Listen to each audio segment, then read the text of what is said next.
Salam əziz izləyicilərim, bu gün sizə əsl psixoloq necə olmalıdır bu haqqda məlumat verəcəm və növbəti videolarımızla da bu mövzunu eyni zamanda bölüşürəm. Bu videoda qısa bir şəkildə hələ ki məlumat verəcəm. Deməli, əsl psixoloq mənə görə başlıca olaraq digər elm sahələri ilə də məlumatlı olmalıdır. Niyə? Çünki sizin yanınıza, seansa əqli geriliyi olan və yaxud dünya görüşü dar olan birisi də gələ bilər ki, siz ona, o sizdən müxtəlif suallar soruşa bilər. Deyə bilər ki, filan elm sahəsində o filan kəs kimi idi və yaxud siz ona kitablar oxustura bilərsiniz. Orada o səhv, yanlış oxuya bilər həmin kəlməni. Dünya görüşü məsələn olmadığına görə və yaxud əqli geriliyi olduğuna görə evdə oxuduğu bir hekayəni, nağılı sizə oxuya bilər, danışa bilər, orada səhv edə bilər. Sizin orada məlumatınız olmalıdır ki, məsələni dərk edə biləsiniz. Yəni əsl problem hardan gəlir, siz bunu biləsiniz.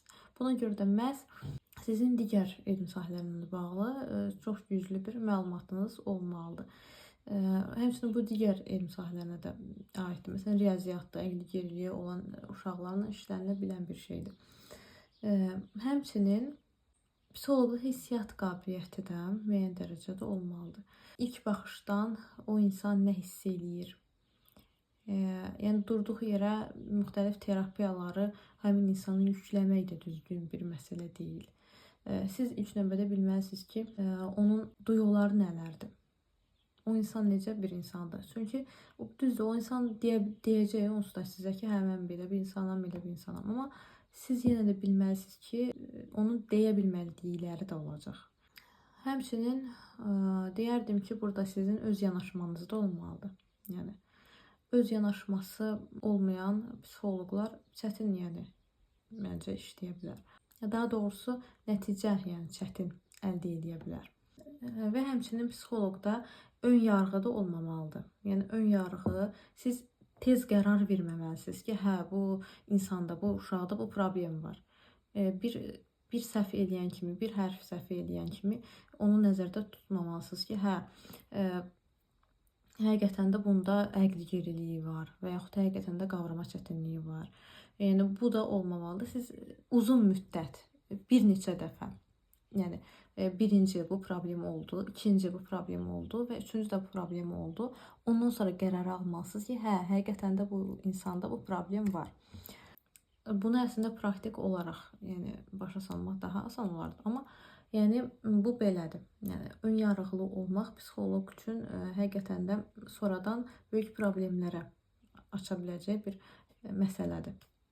Eyni zamanda sonda bir nüans mən sizə burada demək istəyərdim ki, dediyim kimi qısa bir video çəkdim. Sonradan da mən bu mövzunu davam elətdirəcəm.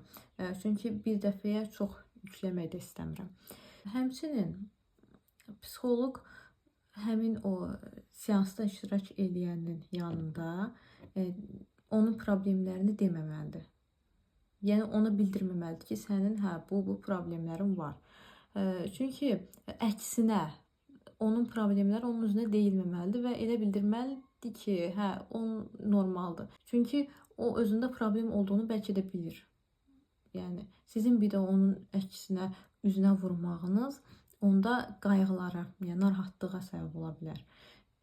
Və əksinə daha da takıntılara səbəb ola bilər. Ondan daha da narahat ola bilər.